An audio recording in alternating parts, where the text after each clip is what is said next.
નમસ્કાર, ગુજરાત ફર્સ્ટ સાથે હું છું ધ્રુવિશા. આપની સાથે સમાચારોની શરૂઆત કરીએ. વડોદરા બ્રિજ દુર્ઘટનામાં મૃત્યુઆંક 14 પર પહોંચ્યો છે. વહેલી સવારે વધુ એક મૃતદેહ બહાર કઢાયો.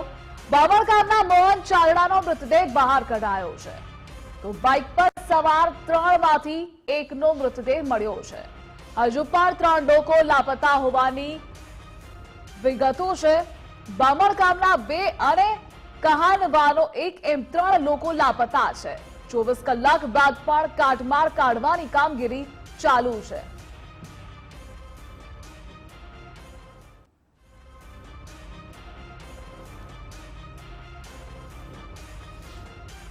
વડોદરા જિલ્લાના પાદરા તાલુકાના ગંભીરા ગામે આવેલો બ્રિજ છે તે ગઈકાલે ધરાશાયી થયો. 24 કલાક થઈ ગયા છે, તેમ છતાં પણ હજુ પણ ક્યાંક ને ક્યાંક આજે કાટમાળ કાઢવામાં તંત્ર છે તે નિષ્ફળ નીવડ્યું છે.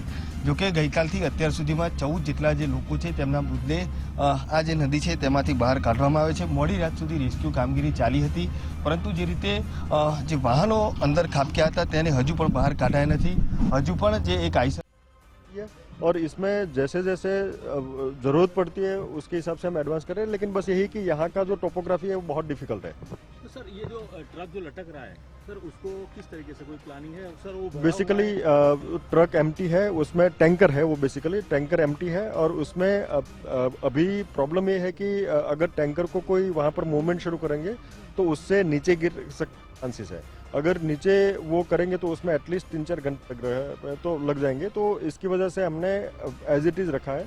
उसको स्टेबलाइज करने की प्रोसेस वहाँ पर आनंद की साइड से हो रही है, लेकिन मीनवाइल यहाँ का रेस्क्यू ऑपरेशन ज़्यादा डिले ना हो उसकी वजह से हमने ये रखा है.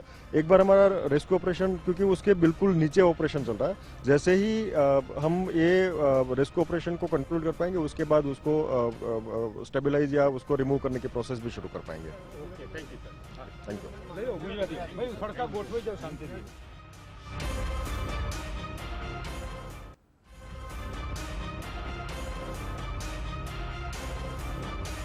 ટ્રક છે તેમજ તેની નીચે પણ એક ઇકો કાર ફસાયેલી છે.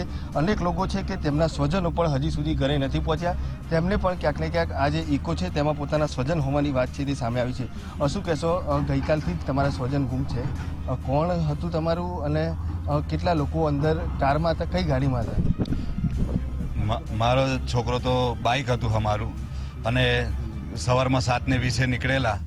અતુલભાઈ જયંતિભાઈ રાઠોડ એનું નામ છે, અને બીજું દીપકભાઈ ઈશ્વરભાઈ પડિયાર છે, અને મોહનસિંહ ભીખાભાઈ ચાવડા, એ 3 એક બાઇક પર આવતા હતા. 7:20 અંદર ગયા અને પછી ફોન જ સ્વિચ ઓફ થઈ ગયો હતો. એટલે પછી અમને કોઈ હજુ બહાર મળી નથી એ લોકોની.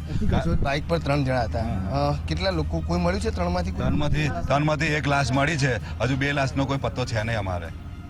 બિલકુલથી 2માં લાશનો કોઈ પત્તો નથી. હજુ પણ કામગીરી ચાલુ છે. શું કહેશો, તમારું કોણ હતું?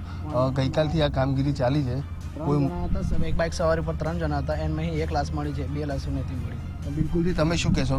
મારો ભત્રીજો જે છે ચૌહાણ યોગેન્દ્રસિંહ મહેન્દ્રસિંહ 7:20ના અરસાની અંદર આ જ્યારે બનાવ બન્યો 40ની અંદર, ત્યારે ખબર પડી અમને કે આવું બન્યું છે. તાત્કાલિક એને કોલ જ્યારે કર્યો તો એનો મોબાઈલ સ્વિચ ઓફ આવ્યો. ત્યારબાદ અમે અહીંયા આવ્યા, બરાબર છે.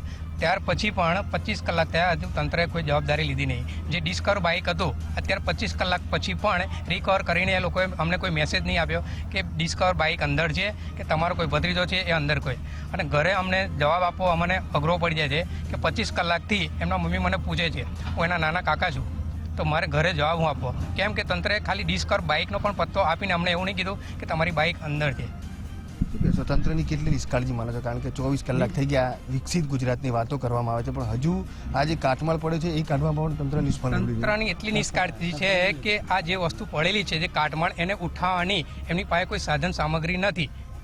અત્યારે જે સામગ્રી સામે જોવાય છે એ કોઈ સામાન્ય માણસની જો એ ઉઠાવવાની કામગીરી કરતા હોય એવું લાગી રહ્યું છે.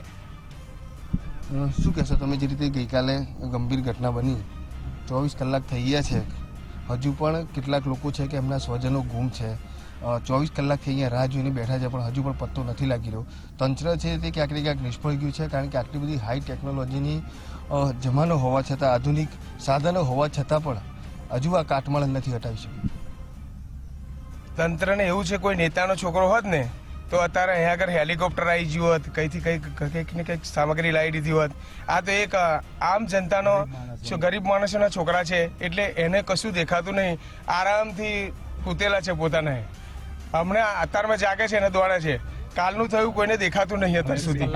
બરોબર, અત્યારે 25 કલાક થઈ ગયા છે તો પણ હજુ કશું થયું નહીં. તંત્રએ રાત્રે 9 વાગે કામ બંધ કરી દીધું. બિલકુલથી જે રીતે તંત્ર છે તેની સામે લોકોમાં રોષ જોવા મળી રહ્યો છે, કારણ કે જે રીતે ગઈકાલે ઘટના બનીને ઘટનાને લઈને 24 થી 25 કલાક જેટલો સમય છે તે થઈ ગયો છે, તેમ છતાં પણ જે આ લોકો હતા કે તેમના સ્વજનો હજુ પણ ગુમ છે. કોઈકનું સ્વજન છે તે બાઇક પર નીકળ્યું હતું, કોઈકનું સ્વજન છે તે કારમાં નીકળ્યું હતું. આ તમામ લોકો છે તે હજી સુધી નથી મળી આવ્યા. તંત્ર છે તે ક્યાંક ને ક્યાંક આ જે તમામ લોકો છે તેમને શોધવામાં નિષ્ફળ ગયું હોય તે પ્રકારની સ્થિતિ છે તે અહીંયા જોવા મળે છે. તંત્ર સામે પણ લોકોમાં ભારોભાર રોષ છે, કારણ કે અવારનવાર રજૂઆતો કરવામાં આવી, તેમ છતાં પણ કોઈ પણ પ્રકારની જે દરકાર છે તે તંત્ર એના લીધે આજે આખરે આ દુર્ઘટના બની છે. હાલ તો વહેલી સવારથી તંત્ર છે તે કામે લાગ્યું છે, પરંતુ હવે આ સ્વજનો છે તે પોતાના જે સ્વજન છે તેમને મૃતદેહ ક્યારે હાથમાં આવે તેની રાહ જોઈને બેઠા છે, કારણ કે 25 કલાકનો સમય થઈ ગયો, તેમ છતાં પણ હજુ તેમના સ્વજન છે તેમની ભાળ નથી મળી, બાઇક નથી મળી, અથવા તો જે પાણીમાં ખાબકેલી કાર છે તે પણ નથી મળી. ચોક્કસથી સ્વજનોમાં ભારે ચિંતા છે. તેઓ નદીના કિનારે 24 કલાકથી રાહ જોઈને બેઠા છે કે ક્યારે તેમનું સ્વજન છે તેમના હાથ લાગે અને ઘરે શું જવાબ આપે.